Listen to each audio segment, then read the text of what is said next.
Hello, good morning students. आज हम start करेंगे चैप्टर 4 स्ट्रक्चर ऑफ एटम। जो आपने पिछला चैप्टर पढ़ा था एटम्स एंड मॉलिक्यूल्स, आज उसमें आपने पढ़ा था कि एटम्स आपके जो जितने भी मैटर है सराउंडिंग में उसके बिल्डिंग ब्लॉक्स होते हैं, यानी कि जितनी भी चीज़ें हैं वो आपकी किस चीज़ से मिलके बनी होती हैं, एटम से या फिर मॉलिक्यूल से। अब ऐसी क्या मतलब इन एटम्स का जो स्ट्रक्चर है वो इस टाइप का कैसे है कि ये हर एक एलिमेंट एक दूसरे से डिफरेंट है। जितने भी आप अपने आसपास एलिमेंट्स देख रहे हो वो सब क्या होते हैं, एक दूसरे से डिफरेंट होते हैं। तो वो क्या मतलब इनको कौन से उनके सब एटॉमिक पार्टिकल्स हैं कि जो इनको एक दूसरे से डिफरेंट करते हैं।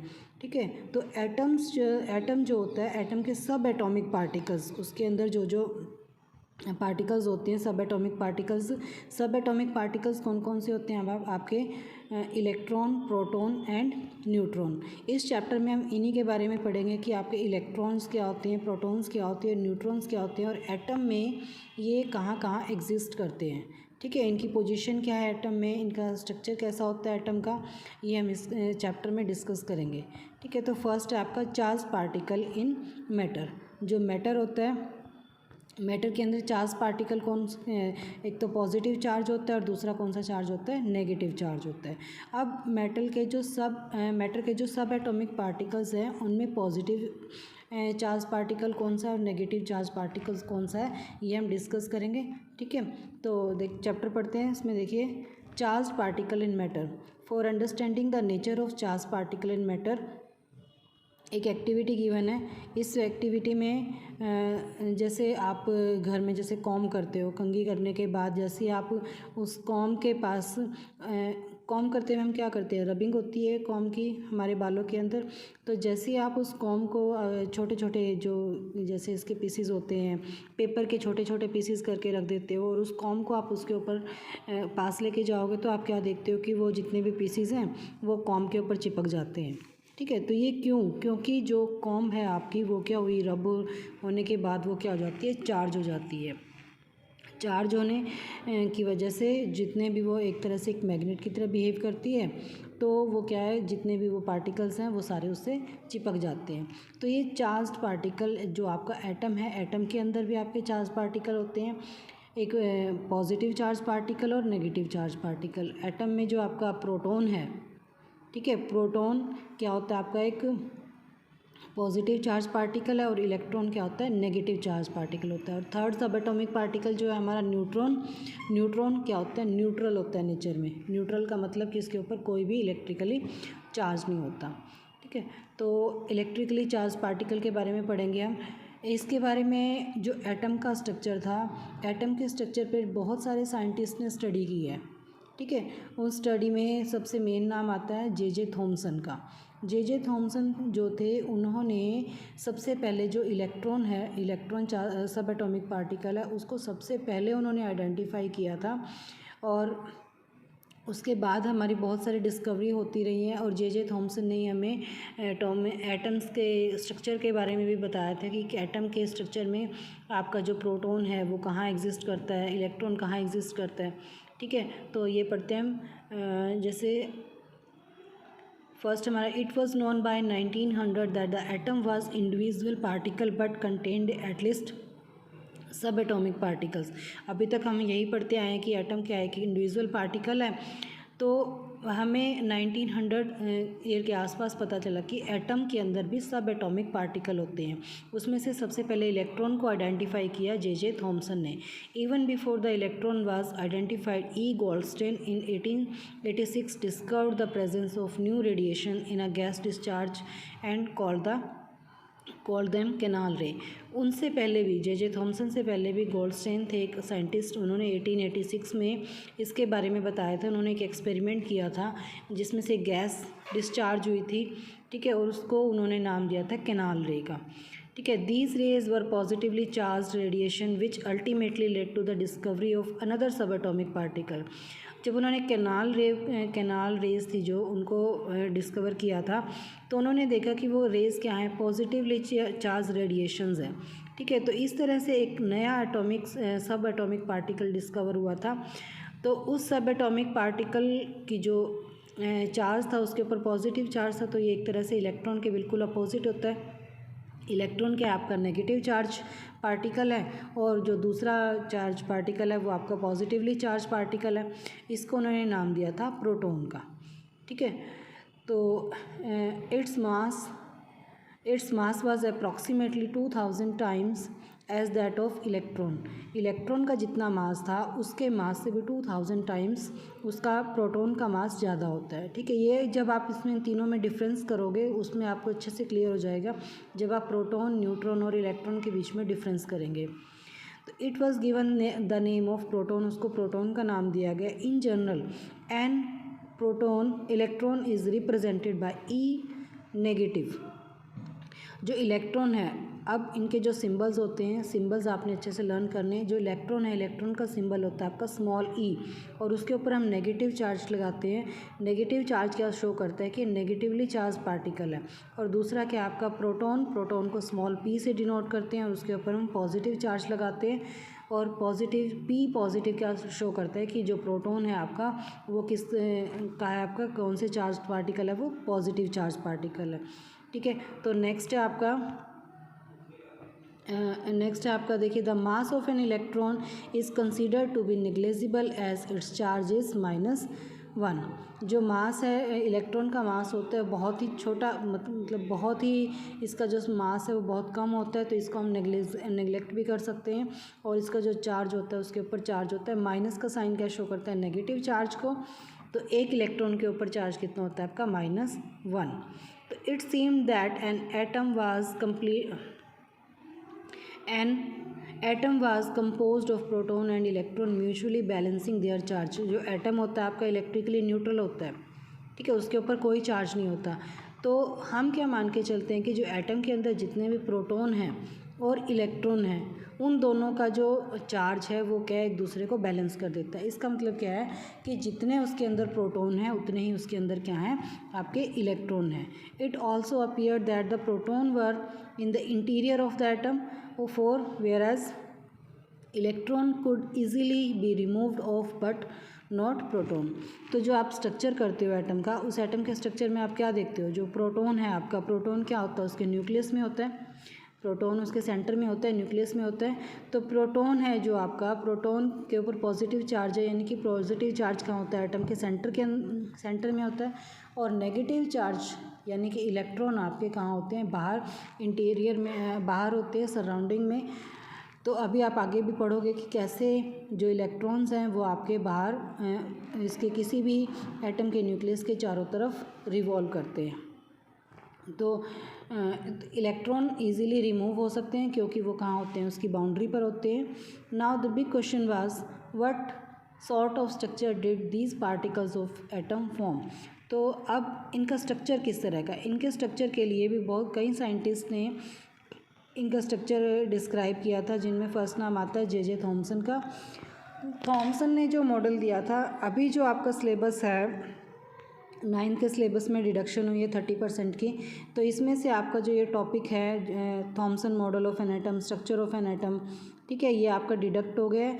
इसमें से आपको सिर्फ इस चैप्टर में आपको प्रोटॉन, इलेक्ट्रॉन और न्यूट्रॉन के बारे में स्टडी करनी है, उनके स्ट्रक्चर के बारे में स्टडी नहीं करनी। ठीक है, तो उसमें आप साथ के साथ निशान लगा लीजिए अपने उस पे बुक पे, जो आपका टॉपिक है the structure of an atom. Structure of an atom आपको नहीं करना है, आपको ये सिलेबस में से कट हो गया है। बस स्ट्रक्चर ऑफ एटम में आपको मैं ये बता देती हूँ कि जो प्रोटॉन है और न्यूट्रॉन है वो कहाँ लाई करता है, आपके सेंटर में लाई करता है एटम के, और जो इलेक्ट्रॉन्स हैं वो आपके एटम के बाहर, न्यूक्लियस के बाहर क्या होते हैं, रिवॉल्व करते हैं। ठीक है, तो ये नेक्स्ट टॉपिक है आपका, जैसे Thompson model of an atom, Rutherford model of an atom, ये सब आपके सिलेबस से डिडक्ट हो गए। सिर्फ इस ईयर के लिए डिडक्ट हुआ है ये कोरोना की वजह से। नेक्स्ट है आपका बोहर मॉडल ऑफ एटम। ये जो अब आप मॉडल ऑफ एन एटम पढ़ते हो, जो भी एटम का स्ट्रक्चर आप पढ़ते हो, तो ये किन्होंने दिया था, हमें बोहर ने दिया था। बोहर साइंटिस्ट थे, उन्होंने इसका स्ट्रक्चर बताया था कि किस तरह का एटम का जो स्ट्रक्चर है वो होना चाहिए। इनके स्ट्रक्चर के अकॉर्डिंग ही ये स्ट्रक्चर एक बार देख लेते हैं, ये आपको करना है। इनके स्ट्रक्चर में क्या था कि इन्होंने बताया कि हमारा जो एक एटम होता है, एटम के अंदर एक न्यूक्लियस होता है, उस न्यूक्लियस के अंदर हमारे प्रोटॉन और न्यूट्रॉन लाई करते हैं। ठीक है। प्रोटॉन और न्यूट्रॉन, प्रोटॉन के ऊपर कौन सा चार्ज होता है, पॉजिटिव चार्ज। न्यूट्रॉन कैसे हैं आपके, न्यूट्रल है नेचर के, तो यानी कि न्यूक्लियस के ऊपर कौन सा चार्ज हुआ आपका, पॉजिटिव चार्ज। और जितने भी आपके इलेक्ट्रॉन्स होते हैं उस एटम के अंदर, जितने भी इलेक्ट्रॉन्स हैं वो आपके न्यूक्लियस के चारों तरफ रिवॉल्व करते हैं। ठीक है। रिवॉल्व करने के लिए अभी एक न्यूक्लियस में एटम के अंदर कितने आपके प्रोटॉन होंगे, कितने न्यूट्रॉन होंगे, ये भी इस चैप्टर में आगे हम बताऊंगी मैं अभी आपको कैसे करना है। फर्स्ट देखिए, जो न्यूक्लियस होता है, न्यूक्लियस के बाहर आपके एनर्जी लेवल्स होते हैं। ठीक है। फर्स्ट लेवल को हम के बोलते हैं, के शेल बोलते हैं। नेक्स्ट एनर्जी लेवल को हम एल शेल बोलते हैं, उससे नेक्स्ट को एम, एंड देन एन। ठीक है। ये डिपेंड करता है कि उसके अंदर कितने नंबर ऑफ़ इलेक्ट्रॉन्स हैं। ठीक है। जैसे हमारे पास अगर किसी एटम के अंदर 2 इलेक्ट्रॉन हैं, जो फर्स्ट शेल होता है आपका के शेल होता है, के एल एम एन, ये आपके शेल्स हैं, इनको नंबर 1 2 3 4 देते हैं। ये आपका एक फॉर्मूला आता है कि 2n²। ठीक है। वो उसके अकॉर्डिंग n की वैल्यू हमारी अगर 1 है तो अगर हम 1 पुट करते हैं तो k के अंदर कितने इलेक्ट्रॉन हो सकते हैं आपके 2। ठीक है। l के अंदर भी आपके 8 इलेक्ट्रॉन्स होते हैं। मैक्सिमम आप k के अंदर 2 इलेक्ट्रॉन डाल सकते हो। l के अंदर भी आप मैक्सिमम 8 इलेक्ट्रॉन डाल सकते हो, 8 इलेक्ट्रॉन हो सकते हैं। जो m शेल होता है, m शेल में भी आप मैक्सिमम 8 इलेक्ट्रॉन्स को ही फिल कर सकते हो। जो आपका n शेल है, n शेल के अंदर आप मैक्सिमम आप 18 इलेक्ट्रॉन्स को फिल कर सकते हो। ठीक है। ये फिलिंग का मैं आपको नेक्स्ट उसमें बताऊंगी मैं फिलिंग का आपको कैसे करना है। तो अभी आपने यहाँ तक इसको अच्छे से लर्न करना है। नेक्स्ट उसमें न्यूट्रॉन के बारे में पढ़ लेते हैं। न्यूट्रॉन का क्या है कि न्यूट्रॉन क्या होता है, न्यूट्रॉन के ऊपर कोई चार्ज नहीं होता। ये भी आपका सब एटॉमिक पार्टिकल है, बट इसके ऊपर कोई चार्ज नहीं होता। और इसका जो मास है nearly equal to proton, proton के आसपास इसका मास होता है। ठीक है। और इसको रिप्रेजेंट किससे करते हैं हम, एन से। इसके ऊपर कोई चार्ज नहीं होता तो इसको स्मॉल एन से डिनोट करते हैं। तो इसका जो ये भी कहाँ लाई करता है आपका, न्यूक्लियस में, एटम के न्यूक्लियस में लाई करता है ये। ठीक है। तो अब हम इसकी डिस्ट्रीब्यूशन कैसे करेंगे इलेक्ट्रॉन्स की, ये हम नेक्स्ट उसमें बताऊंगी मैं आपको कि न्यूक्लियस की कि कितने किस शेल में कितने इलेक्ट्रॉन हो सकते हैं और कैसे हम इनको फिल कर सकते हैं। उसके बाद हम पढ़ेंगे वैलेंसी के बारे में।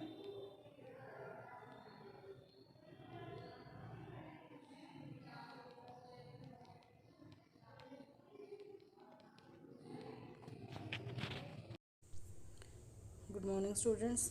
पिछली वीडियो में हमने किया था चैप्टर स्टार्ट किया था स्ट्रक्चर ऑफ द एटम। उसमें हमने किस मैटर के बारे में पढ़ा था, चार्ज पार्टिकल के बारे में पढ़ा था। कौन कौन से चार्ज पार्टिकल होते हैं, इलेक्ट्रॉन, प्रोटॉन एंड न्यूट्रॉन, जिसमें से इलेक्ट्रॉन और प्रोटॉन हम उस दिन पढ़ चुके थे। नेक्स्ट हमारा आता है न्यूट्रॉन। ठीक है। न्यूट्रॉन हमारा सब एटॉमिक पार्टिकल है। ये मैं जो आपका मैटर के न्यूक्लियस के अंदर होता है, ये एटम के इसको डिस्कवर किया था जे चैडविक ने। ठीक है। 1932 में इसको जे चैडविक ने डिस्कवर किया था।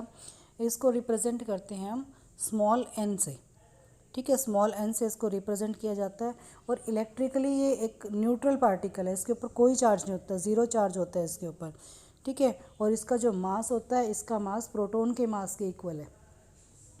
तो जो इसकी जो करैक्टरिस्टिक्स हैं, मेनली इसकी करैक्टरिस्टिक्स जो आपको प्रोटॉन है, प्रोटॉन से मैच करती हैं। इसका मास उसके इक्वल है।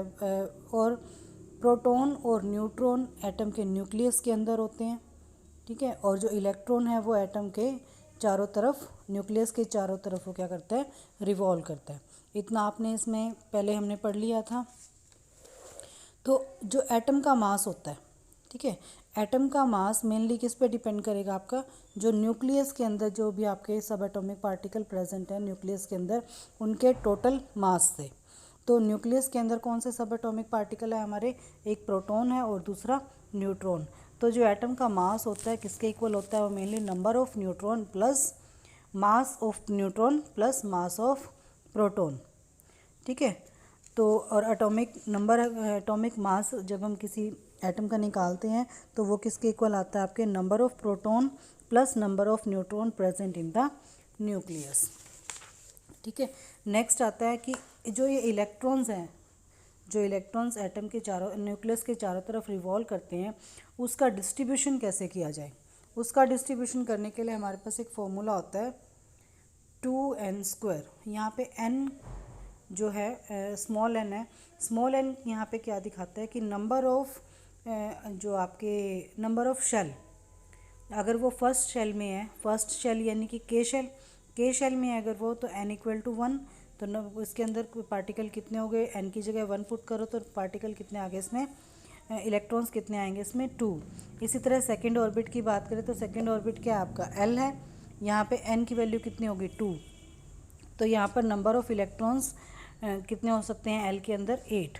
थर्ड जो ऑर्बिट है हमारा, थर्ड ऑर्बिट होता है यानी कि m शेल के अंदर टोटल नंबर ऑफ़ इलेक्ट्रॉन्स कितने हो सकते हैं 18।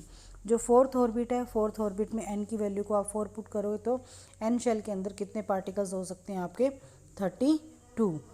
ठीक है, तो के शेल के अंदर 2 पार्टिकल मैक्सिमम हो सकते हैं, 2 इलेक्ट्रॉन्स मैक्सिमम फिल कर सकते हैं। एल के अंदर मैक्सिमम हम 8 इलेक्ट्रॉन फिल कर सकते हैं। और जो हमारा, अगर आप अपनी नेक्स्ट 10th क्लास में आएगा आपके पास पीरियोडिक टेबल को अगर हम अपनी देखते हैं तो पीरियोडिक टेबल का जो स्ट्रक्चर है उस स्ट्रक्चर को देखते हुए जो हमारा थर्ड शेल होता है, ठीक है, थर्ड शेल में अगर अकॉर्डिंग टू फॉर्मूला देखें तो थर्ड शेल में कितने आते हैं 18 इलेक्ट्रॉन आते हैं, बट थर्ड शेल के अंदर हम मैक्सिमम 8 इलेक्ट्रॉन को ही फिल करेंगे यहाँ पे, ठीक वो और फोर्थ शेल में आपके 18। ठीक है, तो मैक्सिमम नंबर ऑफ इलेक्ट्रॉन्स कितने हो सकते हैं आउटर मोस्ट शेल में 8 हो सकते हैं। कौन से शेल के लिए, हमारे एल शेल के लिए और एम शेल के लिए। के लिए मैक्सिमम 2 हो सकते हैं और एन शेल के लिए मैक्सिमम 18 इलेक्ट्रॉन हो सकते हैं यहाँ पर। ठीक है, तो अब देखिए जैसे हाइड्रोजन है, हाइड्रोजन का स्ट्रक्चर, हाइड्रोजन का एटॉमिक नंबर होता है 1।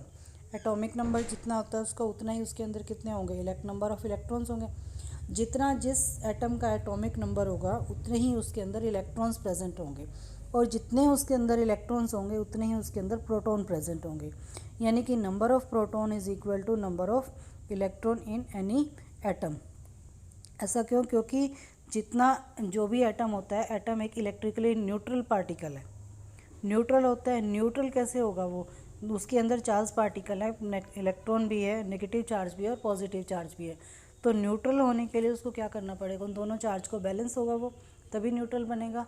तो इसीलिए number of negative charge and number of positive charge should be equal. तो जो भी एटम है, एटम के अंदर इक्वली आपके प्रोटॉन और इलेक्ट्रॉन प्रेजेंट होते हैं। ठीक है, तो जैसे देखिए हाइड्रोजन है, हाइड्रोजन के अंदर क्या है आपका, एक इलेक्ट्रॉन होता है, नंबर ऑफ इलेक्ट्रॉन्स 1। तो के शेल है जो उसका, के शेल के अंदर मैक्सिमम 2 जा सकते हैं, इसके पास है ही एक, तो इसके अंदर सिर्फ के शेल में क्या आएंगे, एक इलेक्ट्रॉन आएगा। उसी तरह नेक्स्ट हमारे पास क्या होता है, हीलियम। हीलियम का स्ट्रक्चर अगर आप देखोगे तो हीलियम के अंदर कितने हैं, हीलियम का एटॉमिक नंबर 2 होता है और नंबर ऑफ इलेक्ट्रॉन भी इसके अंदर कितने हैं 2। तो हीलियम का जो स्ट्रक्चर है उसमें सिर्फ एक ही शेल होगा, मैक्सिमम उसके अंदर एक ही शेल होगा और उस शेल के अंदर कितने इलेक्ट्रॉन होंगे 2। तो इसी तरह अगर आप लिथियम का स्ट्रक्चर देखो, नेक्स्ट हमारे पास होता है एलिमेंट लिथियम। लिथियम का एटॉमिक नंबर 3, इसका number of electrons present in lithium is also 3। तो के अंदर मैक्सिमम आपके 2 ही जा सकते हैं। ठीक है, तो इसके लिए आपको एल शेल को यहाँ पर इंट्रोड्यूस करना पड़ेगा। एल शेल में कितने इलेक्ट्रॉन होंगे, 2 इसमें आ गए तो बचा हुआ 1 कहाँ जाएगा आपके एल शेल में। इसी तरह बेरिलियम का देखिए अगर, और इसको कहते हैं इलेक्ट्रॉनिक कॉन्फ़िगरेशन। ठीक है, इसको के शेल में कितने हैं, एल में कितने हैं, एम में कितने हैं, जब हम इसको लिखते हैं तो इसको बोलते हैं इलेक्ट्रॉनिक कॉन्फ़िगरेशन ऑफ एटम। अगर मैं बेरिलियम की, BE बेरिलियम होता है आपका, बेरिलियम की अगर मैं देखूँ यहाँ पर इलेक्ट्रॉनिक कॉन्फ़िगरेशन तो कितनी होती है, के में 2 और एल में भी 2। तो इसी तरह आप ये सारे फिल कर सकते हो। तो इसी तरह नेक्स्ट आता है आपके पास सोडियम का, डिस्कस करते हैं। जैसे सोडियम का एटॉमिक नंबर होता है 11। सोडियम का एटॉमिक नंबर है 11, तो इसके अंदर नंबर ऑफ़ इलेक्ट्रॉन भी 11 हो गए। ठीक है, तो इसको डिस्ट्रीब्यूशन करेंगे। डिस्ट्रीब्यूशन करने से पहले आप ये लिख लेना के, एल और एम। के में मैक्सिमम 2, एल में कितने चले गए 8, बट उसके पास 11 है, तो थर्ड शेल भी इंट्रोड्यूस होगा यहाँ पर। थर्ड शेल में कितने जाएंगे अब, 1 इलेक्ट्रॉन। इसी तरह मैग्नीशियम का नंबर है 12, तो उसमें थर्ड शेल में कितने जाएंगे 2। तो इसी तरह आप इन सबको फिल कर सकते हो और इनकी इलेक्ट्रॉनिक कॉन्फ़िगरेशन को लिख सकते हो। ठीक है, नेक्स्ट आपके पास आती है वैलेंसी।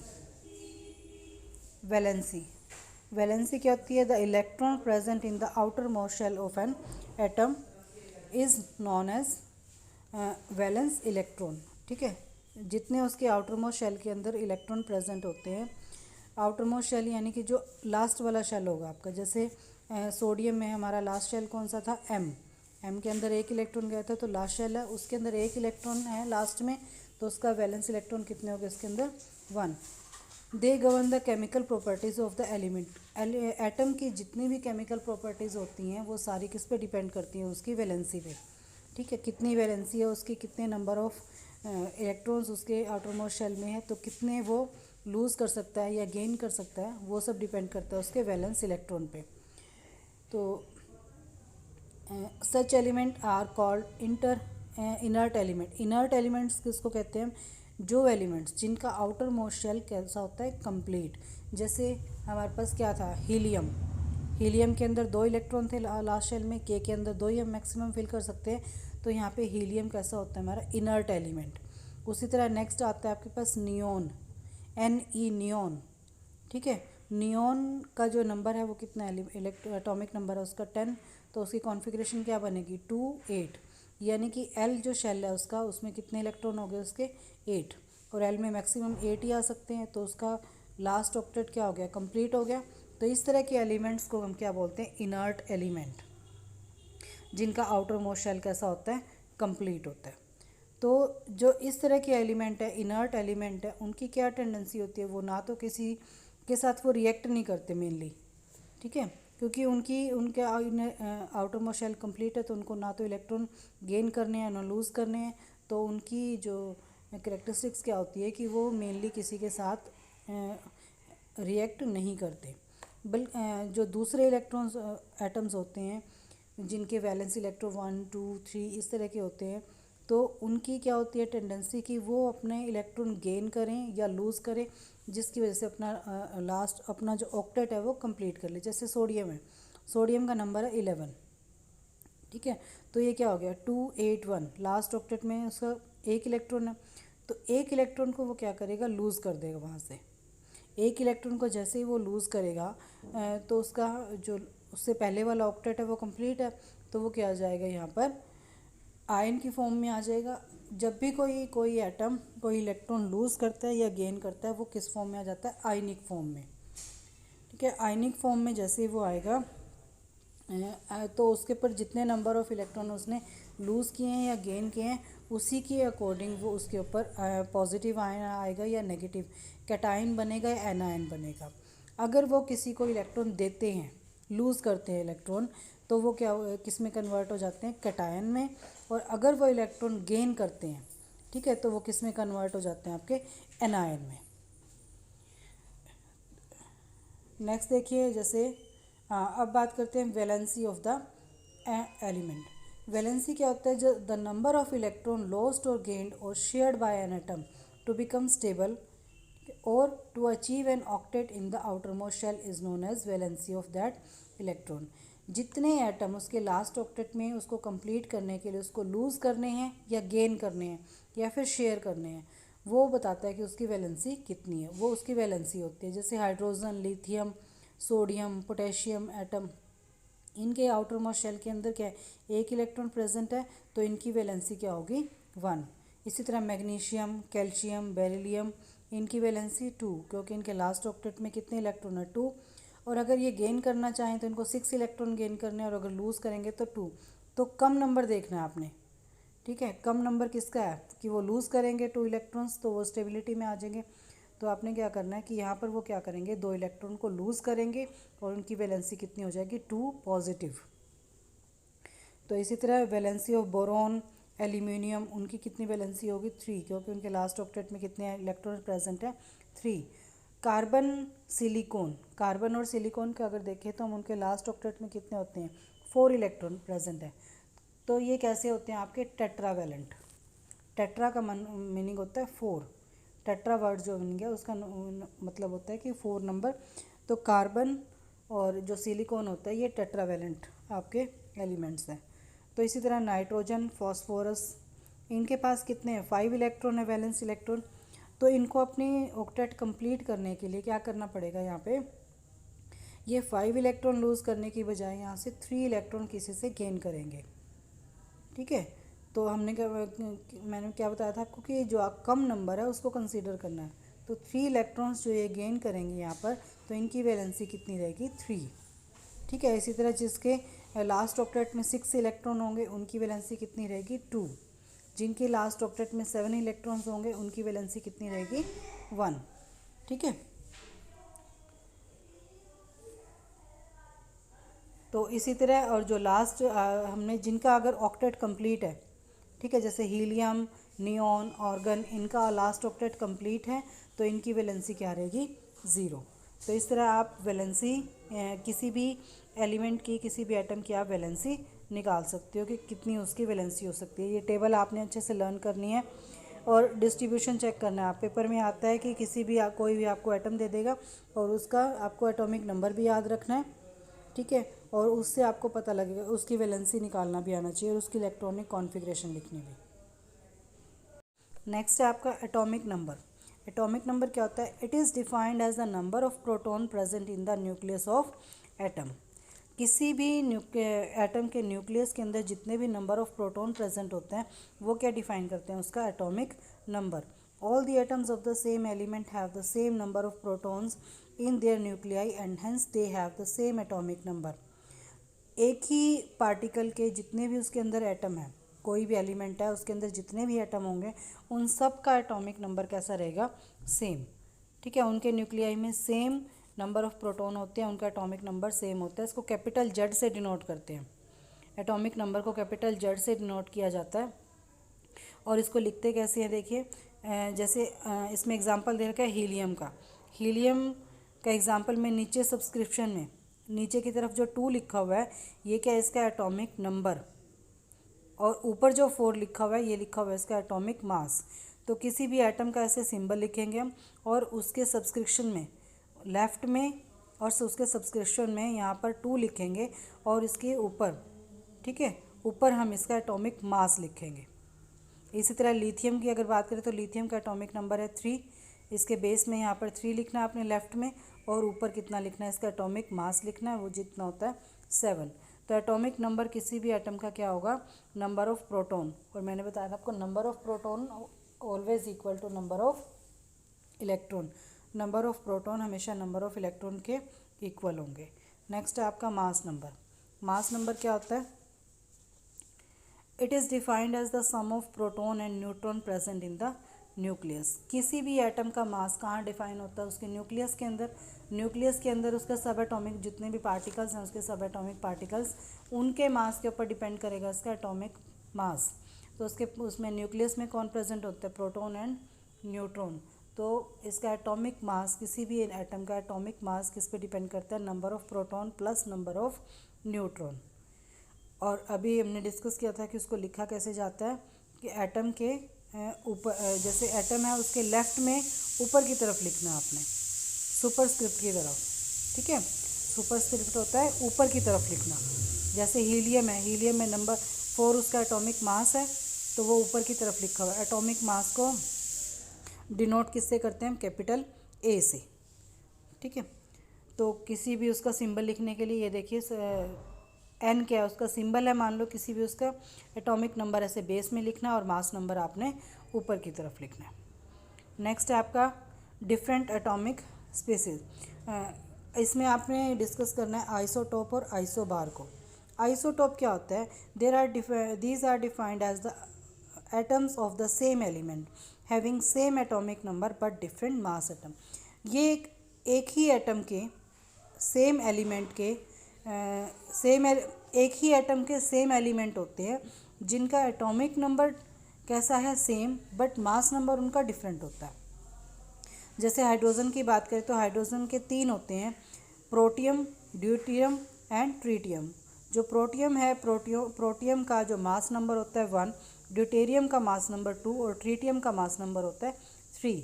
बट अगर हम इसके देखें एटॉमिक नंबर देखें इसका, तो एटॉमिक नंबर तीनों का क्या है, आपका सेम है। ठीक है, एटॉमिक नंबर क्या है यहाँ पे, हाइड्रोजन का 1 है तीनों का, बट मास नंबर क्या है, डिफरेंट है। तो इस तरह के जो एलिमेंट होते हैं उनको क्या बोलते हैं, उनका आइसोटोप। इसके दूसरा एग्जाम्पल, और एग्जाम्पल भी हैं इसके, जैसे आपका क्लोरीन है, ठीक है। क्लोरीन का जो एटॉमिक नंबर होता है वो सेम होता है, बट उसके 2 आइसोटोप्स होते हैं, ठीक है। नेक्स्ट है आपका आइसोबार। आइसोबार जो एटॉमिक एप्लीकेशन क्या है इन आइसोटोप्स की वो चेक करते हैं। An isotope of uranium, uranium का जो आइसोटोप होता है U-235 is use as a fuel for the production of electricity in nuclear reactor. Nuclear reactor हैं जो आपके, उनके अंदर जहाँ पे इलेक्ट्रिसिटी बनती है, उस इलेक्ट्रिसिटी में एज अ फ्यूल क्या यूज़ करते हैं, यूरेनियम, जो कि आपका यूरेनियम का आइसोटोप है। यूरेनियम का दूसरा isotope U-238 is used to determine the age of very old rocks and even the age of the earth। अर्थ की एज को निकालने के लिए, मतलब बहुत पुरानी चीज़ों की एज को निकालने के लिए भी यूरेनियम का आइसोटोप यूज़ किया जाता है। कोबाल्ट का आइसोटोप होता है जो, उसको कैंसर के ट्रीटमेंट में यूज़ करते हैं। C14 कार्बन का आइसोटोप होता है, इसको जो लिविंग ऑर्गेनिज़म है, जो जिनकी पुराने, जैसे लिविंग ऑर्गेनिज़म्स की बहुत, कोई 5,000 साल पुराना है, 6,000 साल पुराना है, तो उनकी एज निकालने के लिए हम कार्बन का आइसोटोप यूज़ करते हैं। आयोडीन का आइसोटोप कहाँ यूज़ किया जाता है, ट्रीटमेंट ऑफ गॉइटर यानी कि जो आपकी गॉइटर, गले की बीमारी होती है जो गॉइटर, उसको, उसके ट्रीटमेंट में आयोडीन का आइसोटोप यूज़ किया जाता है। इसी तरह हमारे पास एक होता है आइसोबार। सेकेंड स्टेटमेंट क्या है हमारी, आइसोबार। आइसोबार क्या होता है, atoms of different elements with different atomic numbers but same mass number. अभी हमने डिस्कस किया था कि वो एटम, एक ही एटम के सेम एलिमेंट जिनका एटॉमिक नंबर सेम है बट मास नंबर डिफरेंट है, उनको कहते हैं आइसोटोप। और एटम ऑफ डिफरेंट एलिमेंट, इसका जस्ट अपोजिट है बिल्कुल, atom of different elements with different atomic number but same mass number are known as isobar.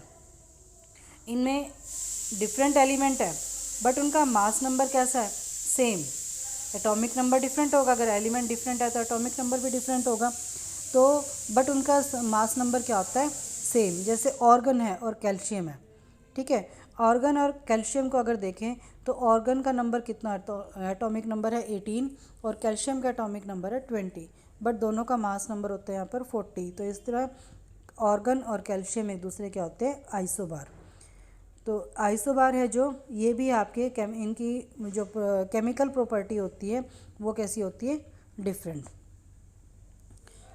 ठीक है। तो ये था आपका chapter structure of the atom.